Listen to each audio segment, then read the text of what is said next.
Good morning students. आज का जो हमारा टॉपिक है development of mathematics as a subject and discipline. तो सबसे पहले हम लोग इसमें बात करेंगे कि गणित का जो विकास हुआ किस तरह से हुआ। प्राचीन समय में, पुराने समय में गणित का क्या विकास हुआ, आज प्रेजेंट टाइम में गणित किस फॉर्म में हमारे सामने रिप्रेजेंट हो रहा है, एक उसका स्वरूप है जो हमारे सामने हमको दिखाई दे रहा है। तो पुराने समय से लेकर आज वर्तमान समय तक यानी कि मॉडर्न पीरियड तक उसका किस तरीके से विकास हुआ, किन किन मैथमेटिशियन ने उसमें अपना कंट्रीब्यूशन दिया, योगदान दिया, तो इसको हम इसमें बेसिकली पढ़ेंगे। जनरली अगर हम लोग देखें तो गणित क्या है, गणित एक अति प्राचीन विषय है, बहुत ही पुराना विषय है ये।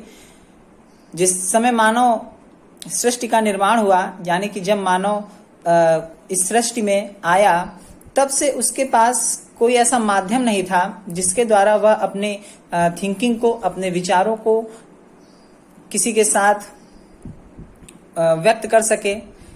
लेकिन धीरे धीरे मानव की जो बुद्धि है उसका डेवलपमेंट हुआ, उसके माइंड का, उसके मस्तिष्क का विकास हुआ और फिर मानव ने अपनी आवश्यकताओं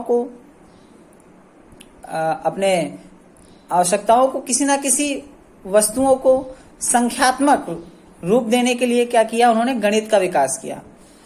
पुराने समय में लोग क्या करते थे, सामान के बदले सामान देते थे, लेकिन फिर उन्हें ऐसा लगा कि हमारी आवश्यकताएं इस तरीके से पूर्ण नहीं होंगी, हमें इसमें कुछ ना कुछ बदलाव करना चाहिए। तो बदलाव करने के साथ साथ उन्होंने क्या किया, गणित का भी विकास किया। पुराने समय से लेकर आज वर्तमान तक गणित के विकास को हम विभिन्न पीरियड्स में डिवाइड करके देख सकते हैं, जिसमें संख्याओं की खोज हुई यानी कि जो नंबर्स थे उनकी खोज की गई। उसमें जो विभिन्न प्रकार के ऑपरेशंस थे यानी कि डिफिकल्ट ऑपरेशंस किस तरीके से यूज किए गए। ओके, तो एक उसका टाइम पीरियड है प्राचीन समय से लेकर वर्तमान समय तक का, उसको हमने विभिन्न कालों में डिवाइड किया है, विभिन्न पीरियड्स में हमने डिवाइड किया है। वर्तमान समय में लगभग जीवन के सभी जितने भी हमारे एस्पेक्ट हैं, जितने भी पक्ष हैं, जितने भी एरियाज हैं, गणित का उपयोग हम लोग डायरेक्टली उसमें देख सकते हैं। आज हम अपने दैनिक जीवन में यानी कि डेली लाइफ में गणित का सबसे ज्यादा इंपॉर्टेंस देखते हैं। मैथमेटिक्स सब्जेक्ट को अगर हम लोग देखें तो 3 काल में डिवाइड किया गया। सबसे पहला आदिकाल था, दूसरा मध्यकाल, तीसरा वर्तमान काल। आदिकाल की बात करें, the remote period, the middle period and recent period, यानी कि मॉडर्न पीरियड की बात भी कह सकते हैं हम लोग, वर्तमान समय की। तो ये 3 पीरियड्स में डिवाइड किया गया जो प्राचीन समय था, प्राचीन समय से लेकर अभी तक के मैथमेटिक्स के डेवलपमेंट को। सबसे पहले हम लोग देखेंगे आदिकाल। आदिकाल की अगर हम लोग बात करें यानी कि द रिमोट पीरियड की, तो ये अप टू 1636 ईसा पूर्व तक रहा। इसके अगर हम लोग आदिकाल की पीरियड की बात करते हैं तो ये आदिकाल गणित का अति व्यापक काल है विकास का, जिसमें बहुत ही ज्यादा विकास हुआ। उसके ओरिजिन से लेकर विभिन्न प्रकार की चीजों के इसमें विकास हुआ, खोज हुई। तो इसमें आदिकाल से लेकर 1636 ईसा पूर्व तक गणित की सतत विकास के रूप में विभिन्न प्रकार की जो घटनाएं हुई उनको समावेश किया गया। Means the remote period is a very extensive period of the development of the mathematicians. It contains the continuous development and many types of the dates and events will be included in the mathematics form the Adi period to 1636 AD. Now इसको 2 periods में divide किया गया है। 2 periods में divide 2 प्रकार से किया गया है इसी पीरियड को। एक वैदिक पीरियड यानी कि वैदिक काल, पहला हमने बात की वैदिक काल, और दूसरा है हमारा उत्तर वैदिक काल। तो वैदिक काल में अगर हम लोग बात करें तो वैदिक काल में विभिन्न प्रकार की जैसे संख्या हो गई, शून्य हो गए, तो इन सब की उत्पत्ति, इन सब का ओरिजिन हमको इसमें मिलता है।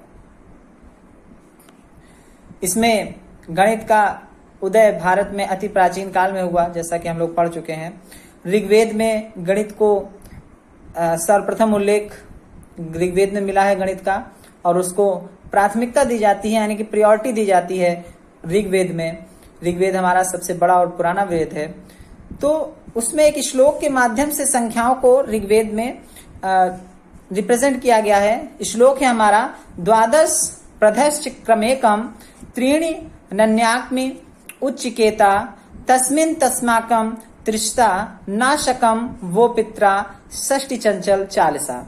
इसमें जो कुछ प्रमुख वर्ड यूज हुए हैं उनका हम लोग अर्थ समझते हैं, जिसमें पहला है हमारा द्वादश। द्वादश अर्थात 12। द्वादश का मीन्स क्या हो गया? 12 यानी कि 12। त्रीणि, त्रीणि मीन्स 300 यानी कि 300। षष्ठी, षष्ठी अर्थात 60 संख्याओं यानी कि 60। षष्ठी अर्थात 60 संख्याओं का प्रयोग दार्शनिक प्रणाली के तहत ज्ञान होने के ये बहुत ही बड़े एग्जाम्पल हैं। मीन्स इस फॉर्मूले के थ्रू ये जो कुछ संख्याएं थी उनका डेवलपमेंट किया गया, उनको वहां मेंशन किया गया ऋग्वेद में, उनको एक स्थान दिया गया।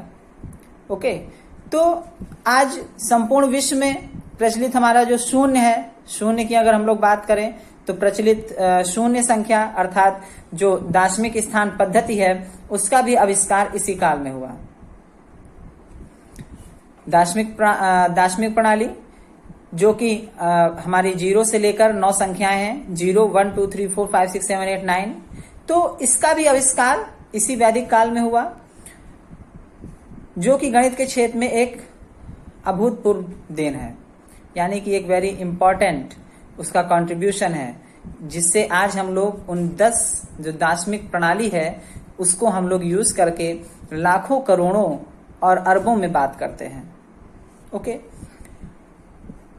अगर इसके स्टार्टिंग की बात की जाए तो स्टार्टिंग में जिस तरीके से मानव का विकास हुआ, उसी तरीके से जैसे जैसे मानव की बुद्धि का विकास हुआ उसी तरीके से उसमें कंटेंट को ऐड किया जाता रहा। कंटेंट मीन्स जैसे जो मैथ्स में हमारे इंपॉर्टेंट डेवलपमेंट होते गए उनको ऐड किया जाता रहा।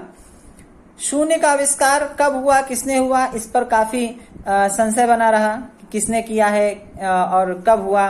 तो इसका जो मेन माना जाता है वो है कि वैदिक पीरियड में मेन जो माना गया शून्य का आविष्कार वो वैदिक पीरियड में किया गया। लेकिन सर्वप्रथम इसको ये भी कहा गया कि इसका प्रयोग, सर्वप्रथम प्रयोग आचार्य पिंगल कृत द्वारा छंद सूत्र में मिलता है। मीन्स क्या है इसका, कि इसका जो सर्वप्रथम प्रयोग किया गया वो आचार्य पिंगल कृत छंद सूत्र में दिखाई पड़ा था, मिला था, जिसकी रचना लगभग 200 ईसा पूर्व हुई थी। दार्शनिक मान पद्धति की अगर हम लोग बात करें, यानी कि जो 0, 1, 2, 3, 4, 5, 6, 7, 8, 9 जो हमारे नंबर्स हैं वो सबसे पहले भारत से अरब गई। यहाँ जो भारत है हमारा, भारत से अरब पहुंची और फिर अरब से जो हमारी वेस्टर्न कंट्रीज थी यानी कि पश्चिमी देश वहां पर पहुंची। इसी कारण से लोग इसको क्या कहने लगे, वहां के अरब के लोग क्या कहते हैं इसको, अरब के लोग इसको हिंदसा कहते हैं। मीन्स हिंदुस्तान, यानी कि भारत से हमारी अरब गई, ये जो दार्शनिक प्रणाली थी, फिर अरब से वेस्टर्न कंट्रीज यानी कि पश्चिमी देशों में पहुंची। तो अरब के लोग इसको क्या कहने लगे, 1 से 9 तक की अंकों को हिंदसा, एंड जो पश्चिमी देश के लोग थे, पश्चिमी देशों में 0, 1, 2, 3, 4, 5, 6, 7, 8, 9 को क्या कहने लगे, हिंदू अरबिक न्यूमेरल।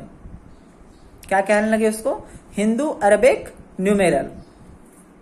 क्यों कहने लगे, क्योंकि पहले हिंदुस्तान से कहां गई, अरब में गई, फिर अरब से कहां गई, वेस्टर्न कंट्रीज में। तो उनको क्या करना था, उन्होंने दोनों को प्राथमिकता दी।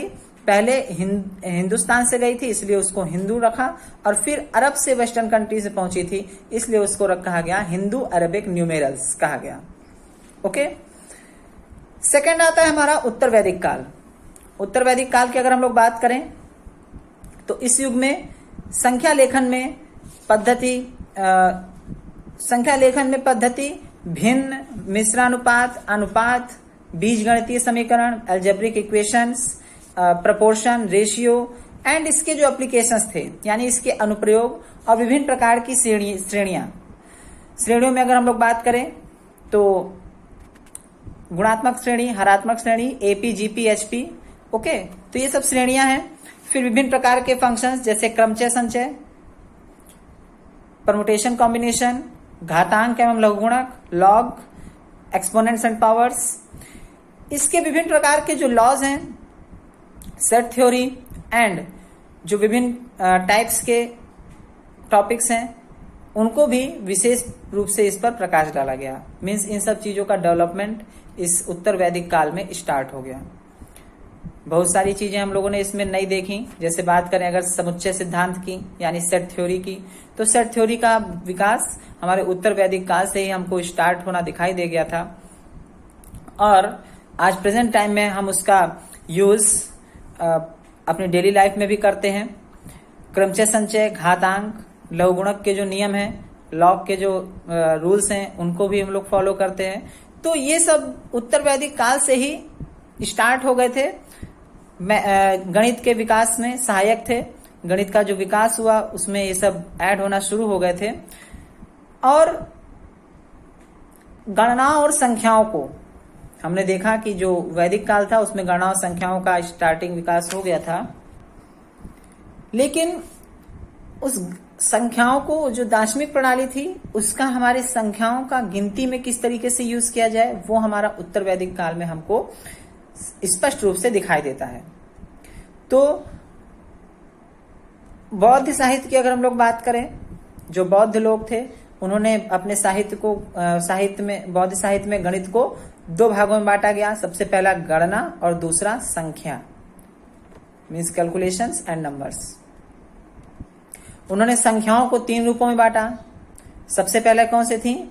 ऐसी संख्याएं जिनको गिना जा सकता था, सेकंड ऐसी संख्याएं जिनको गिना नहीं जा सकता था और थर्ड ऐसी संख्याएं जो कि कभी गिन ही नहीं जा सकती यानी कि अनंत। ओके, काउंटेबल, अनकाउंटेबल और इनफाइनाइट। इंग्लिश में अगर हम लोग बात करें तो संख्याओं को कैलकुलेशंस, उन्होंने बौद्ध साहित्य में गणित को दो पार्ट्स में डिवाइड किया, गणना और संख्याएं। गणना मीन्स कैलकुलेशन और नंबर्स, और फिर नंबर्स को तीन पार्ट्स में डिवाइड कर दिया कि काउंटेबल, अनकाउंटेबल और इनफाइनाइट। तो ये था हमारा उत्तर वैदिक काल। अब हम लोग आते हैं मध्यकाल पर। मध्यकाल यानी कि मिडिवल पीरियड यानी मिडिल पीरियड, जो हमारा मध्यकाल था। मध्यकाल की बात करें तो मध्यकाल को भारत की जो गणित का विकास है उसका भारतीय गणित का मीन्स भारतीय गणित का स्वर्ण युग कहा जाता है। मीन्स जो मिडिवल पीरियड है, मिडिल पीरियड है, उसको क्या कहा जाता है? स्वर्ण युग। अगर बात करें तो the medieval period is the golden age of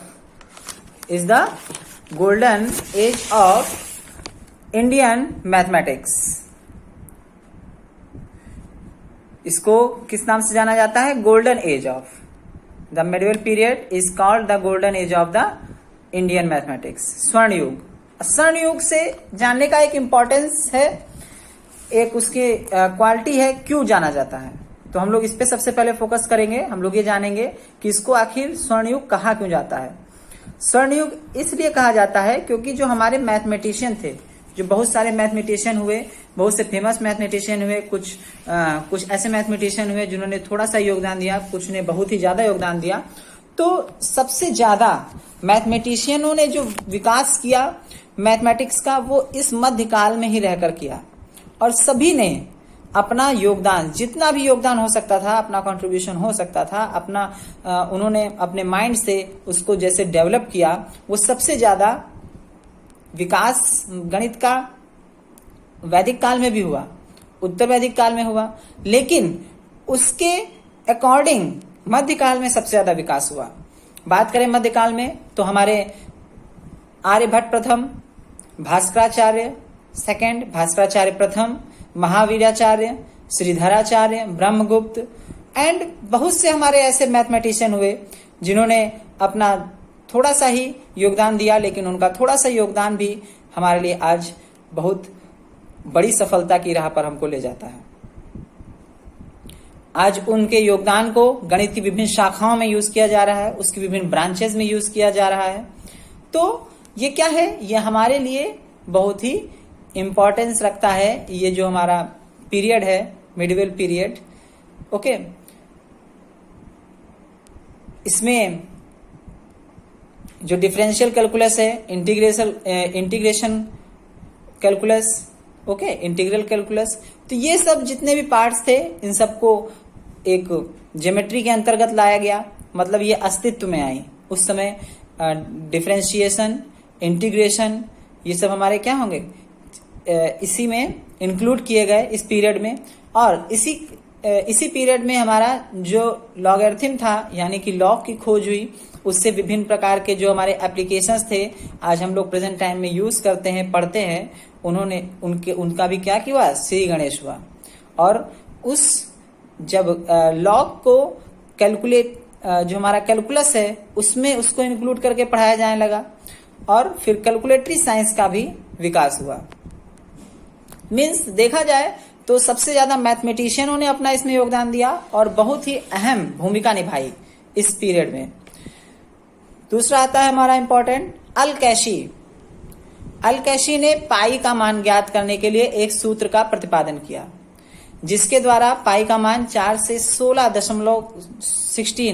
to 16 decimal places तक प्राप्त किया जा सकता है।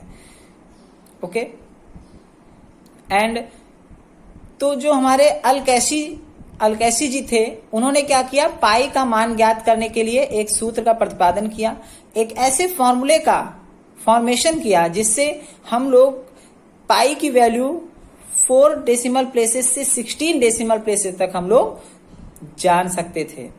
ओके, तो अल-कैशी भी थे मैथमेटिशियन, उन्होंने भी अपना इसमें योगदान दिया।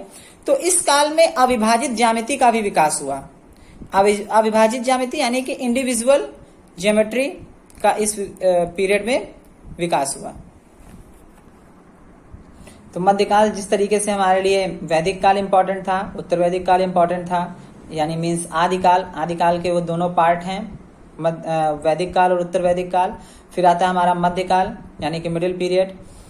नेक्स्ट अब हम लोग बात करते हैं वर्तमान काल की, यानी कि प्रेजेंट टाइम या मॉडर्न पीरियड की बात करते हैं। तो आधुनिक युग यानी कि जो आज प्रेजेंट टाइम का हमारा युग है, उसमें वैदिक गणित के महान गणितज्ञ एवं दार्शनिक शंकराचार्य भारती कृष्ण तीर्थ जी महाराज हैं।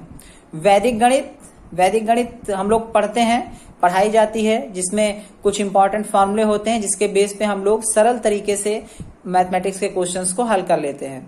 तो आधुनिक युग में, मॉडर्न पीरियड में वैदिक गणित के प्रधान महान गणितज्ञ एवं दार्शनिक शंकराचार्य भारती कृष्ण तीर्थ जी महाराज हैं। मतलब इनका ये पूरा नाम है, इनको मेंशन किया गया है, शंकराचार्य भारती कृष्ण तीर्थ जी महाराज।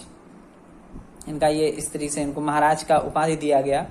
उन्होंने अपनी पुस्तक वैदिक गणित में वैदिक सूत्रों को अच्छी तरीके से पुनः प्रतिपादित किया। उन्होंने पहले समय उसको राइट किया, लेकिन फिर उसमें कुछ जैसे जैसे विकास हुआ उसमें चेंजेस आए। तो वर्तमान समय में उनके जो वैदिक सूत्रों की एक किताब थी वैदिक गणित, उसमें उन्होंने उसको पुनः प्रतिपादित किया और उसमें जो इंक्लूडेड प्रिंसिपल्स थे, उसमें जो इंक्लूडेड मेथड्स थे, उनको इतनी सरल और अच्छी तरीके से भाषा में प्रस्तुत किया गया है कि अगर हम लोग उसको पढ़ेंगे तो जनरली उसमें हम लोग क्वेश्चन उसको पढ़कर भी सॉल्व कर सकते हैं। मीन्स ट्यूटर की जरूरत या टीचर की जरूरत पड़ेगी, हम मानते हैं, लेकिन ज्यादा से ज्यादा स्टूडेंट उस गणित की किताब को पढ़कर मोस्टली क्वेश्चन अपने माइंड के बिहाफ पे सॉल्व कर सकता है। तो इसमें हम लोग उनकी जो गणित की पुस्तक है वैदिक गणित, उसको कोई भी स्टूडेंट आसानी से पढ़कर सुस्पष्ट भाषा में उसको प्रस्तुत कर सकता है। नाउ नेक्स्ट अगर हम लोग बात करें, इसमें जो गॉस है, गॉस ने सांख्यिकी, जो ज्योतिर्विज्ञान एंड चुंबकत्व यानी कि मैग्नेटिज्म, विभिन्न क्षेत्रों में वर्क किया उन्होंने, और नॉन यूक्लिडियन ज्योमेट्री के विभिन्न सिद्धांत, जो उसके सूत्र थे, उसके जो प्रिंसिपल्स थे, उनको प्रतिपादित किया, और उससे रिलेटेड विभिन्न टाइप्स के जो फॉर्मूले थे उनको भी इंक्लूड किया। और इसमें मॉडर्न पीरियड में जो डेवलपमेंट हुआ उसकी अगर हम लोग बात करें, जो ग्रुप थ्योरी है, ग्रुप थ्योरी उससे रिलेटेड उसके प्रिंसिपल्स, उसके फंक्शंस एंड कॉम्प्लेक्स वेरिएबल के सिद्धांतों को बीजगणितीय, ज्यामितीय विश्लेषण, प्रायिकता यानी कि प्रोबेबिलिटी के विभिन्न एरियाज में वर्क किया गया। यानी कि एक बड़े पैमाने पर आधुनिक समय में खोज की गई, जिसमें जो हम लोग पॉइंट्स देख रहे हैं, जैसे बात की हम लोगों ने कि बीजगणितीय ज्यामिति की बात हुई, ओके, अलजेब्रिक ज्योमेट्री और प्रोबेबिलिटी के विभिन्न एरियाज में एक व्यापक खोज की गई। इसमें जो मॉडर्न पीरियड है हमारा, उसमें विभिन्न अप्लाइड मैथमेटिक्स के क्षेत्र पर भी विभिन्न खोजें हुई, जो कि एक गणित को नया आयाम प्रदान कर रही हैं। आज वर्तमान समय में अप्लाइड मैथमेटिक्स को सबसे ज्यादा यूज किया जा रहा है। तो ये जो अप्लाइड मैथमेटिक्स है, अप्लाइड मैथमेटिक्स के विभिन्न पार्ट्स हम लोग पढ़ते हैं, क्वांटम मैकेनिक्स, ओके। तो ये सब जो पार्ट हैं उसके वो क्या है, वो अप्लाइड मैथमेटिक्स मीन्स एक बड़े लेवल पर उस मैथमेटिक्स को अप्लाई किया जाता है। उसके कॉन्सेप्ट को, जो मैथमेटिक्स के कॉन्सेप्ट हैं, उनको एक बड़े पैमाने पर यूज किया जाता है। और आज इन्हीं सब खोज के बिहाफ पर ही हमारी जो मैथमेटिक्स है वो मॉडर्न पीरियड में अपना एक महत्वपूर्ण स्थान बनाए हुई है। तो हमने ये देखा कि जो गणित का जो विकास है वो आदिकाल, मध्यकाल और वर्तमान काल, किस तरीके से आदिकाल से जिस तरीके से मानव की उत्पत्ति हुई, वहां से कुछ धीरे धीरे संख्याओं का डेवलपमेंट हुआ, फिर संख्याओं से जो उसके हम लोग मेन पार्ट्स पढ़ते हैं, जैसे अंकगणित, बीजगणित, रेखा गणित, ज्यामितीय, अर्थमेटिक, ज्योमेट्री, अलजेब्रा, फिर उसके अंदर जो हम लोग टॉपिक्स पढ़ते हैं उनका विकास किया गया। और मध्यकाल को हम लोग स्वर्ण युग यानी कि गोल्डन एज के नाम से जानते हैं। क्यों? क्योंकि उसमें हमारे बहुत से वैज्ञानिकों ने गणित को एक नया आयाम प्रदान किया। ऐसी खोजें की गई जो कि आज हमारे लिए बहुत ही महत्वपूर्ण स्थान रखती हैं, हमारे दैनिक जीवन में, हमारे डेली लाइफ के लिए महत्वपूर्ण स्थान रखती हैं। तो गणित विषय आज भी विकास के चरम शिखर पर है। आज हम लोग देख रहे हैं कि डे बाय डे हमारा जो मैथ सब्जेक्ट है वो क्या है, वो एक शिखर पर अपना विकास कर रहा है और अग्रसर है। और मैथमेटिक्स का ही यूज हर सब्जेक्ट में कहीं ना कहीं करके उस सब्जेक्ट का भी विकास किया जा रहा है। साइंस को अगर हम लोग बात करें तो साइंस का डेवलपमेंट मैथ्स के बिना अधूरा है। हम लोग फिजिक्स, केमिस्ट्री, बायोलॉजी, सभी साइंस के सभी स्ट्रीम्स की अगर हम लोग बात करें तो क्या है वहां पर कि उसका जो एरिया है, फिजिक्स की बात करें तो उसका एरिया मैथ्स से अलग नहीं है। अगर मैथ्स उससे जुड़ी ना हो तो फिजिक्स का कोई अस्तित्व नहीं है। तो मीन्स आधुनिक गणित और गणित का जो विकास हुआ उसमें विभिन्न प्रकार के गणितज्ञों का अभूतपूर्व योगदान रहा है और उन्हीं के योगदान से आज गणित विषय का महत्व हमारे जीवन में बहुत ही ज्यादा और हमारे दैनिक जीवन में हमको बहुत ही ज्यादा यूज हो रहा है और हम उसकी हेल्प से अपना भी डेवलपमेंट कर पा रहे हैं। हम उसकी हेल्प से अपने देश का डेवलपमेंट कर पा रहे हैं, अपने कंट्री का डेवलपमेंट कर पा रहे हैं। ओके, तो ये था हमारा जो टॉपिक गणित विषय का विकास, okay, development of mathematics subject and discipline. तो इम्पॉर्टेंट है, ये हमेशा पूछा जाता है क्वेश्चन। ओके, तो आज की क्लास को यहीं पर एंड करते हैं। Thank you class.